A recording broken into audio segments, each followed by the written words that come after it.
Alright, what's up guys? Welcome to East Coast Manga. So this is my early March pickups. I know I'm a little late with it, but I still wanted to post this and get this out here. I'm not exactly sure what I'm gonna title it yet, but we'll go with that so far. So I have a couple pickups. I mean, volume wise, it's pretty hefty. It's pretty decent because of the box set you guys see in the back, but not too many different titles, I guess you could say.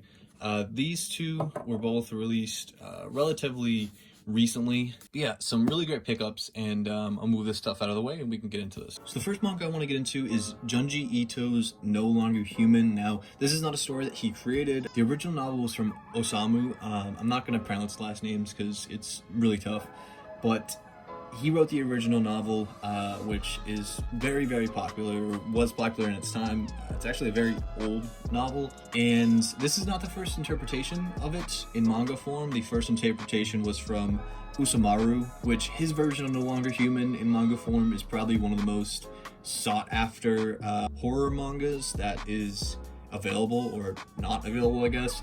It's been out of print for a long time, and the prices per volume is 3 volumes. Price per volume could go upwards of $200 or more, I guess. It's really, really expensive and not, in my opinion, worth that amount of money for the volumes at all.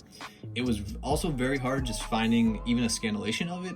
I know some people are against that, but I mean, for something this expensive and out of print, I didn't mind, because I really wanted to read it. In a future video, I'm going to explain how I feel about Junji Ito's version, whether I think he did it justice, but this is the pickup.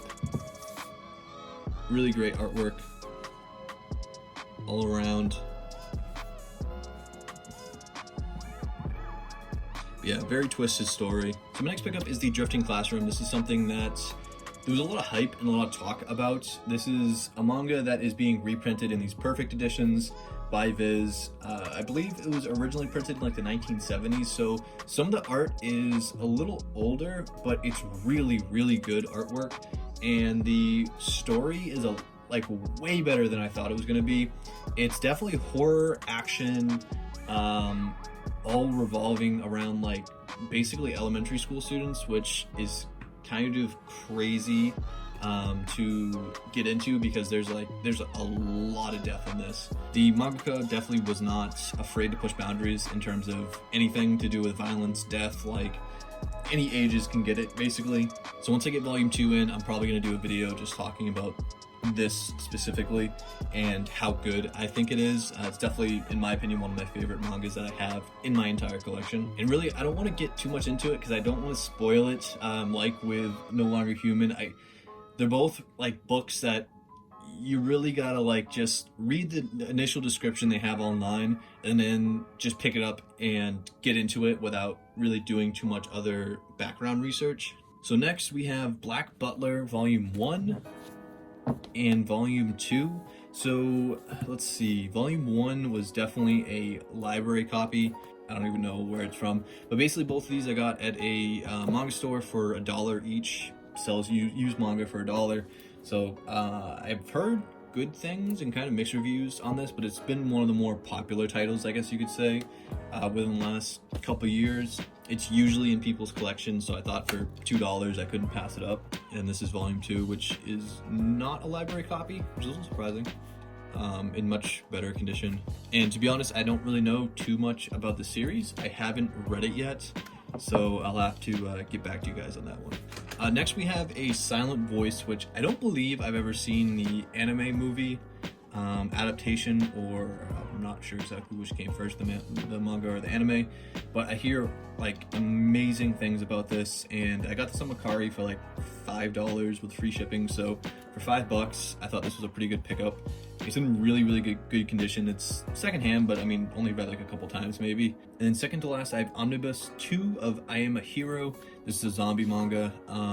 I really, really liked the first volume, or the first book, and this one I didn't think was bad, but I wasn't the biggest fan of this one. But if you've seen this, I guess maybe you know what I'm talking about. In the woods, there's just it's in the woods at nighttime, so some of the things might be a little hard to make out, and I don't think that Dark Horse did a good job when printing these, because at least I don't remember exactly on this volume, but on the first volume there was a double spread where it was like just basically printed into the binding, and it did not look very good. But this seems like a really good story and very interesting story. I hope it doesn't go out of print soon, because it's something I want to continue, but I don't feel necessarily like obliged to buy a bunch of volumes right now for it. I'm not exactly hooked on it, but as long as they don't go out of print anytime soon, I will be picking up a couple more volumes at some point in the future. And then if you saw my last video, which is the first video on the channel, then you would have already seen this. So I got this for a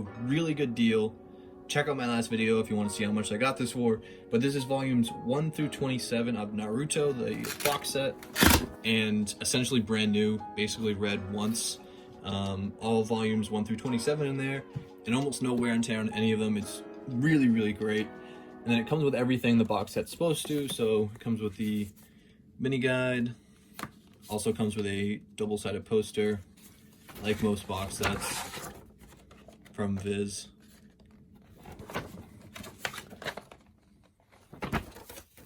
Now, I'm not going to go through every single volume because, I mean, this is Naruto, like, it's classic. Anyone's watching this has probably already seen these volumes before, or have watched a video of someone, like, doing this before. But, I mean, this is a couple volumes right here. I used to watch the anime when I was younger, like, way younger, but I don't quite remember it. I know I didn't finish it, and I don't quite remember, like, everything that I watched. So, most of this will be new to me, which I really like. I like to buy manga for things I haven't watched yet, or things I don't really know about, so I can be surprised and I get like actual enjoyment out of having to spend money on these. But yeah, if you enjoyed this video, make sure to check out my other video where I tell you guys about my best deals I've ever gotten in terms of manga. And yeah, catch you guys later.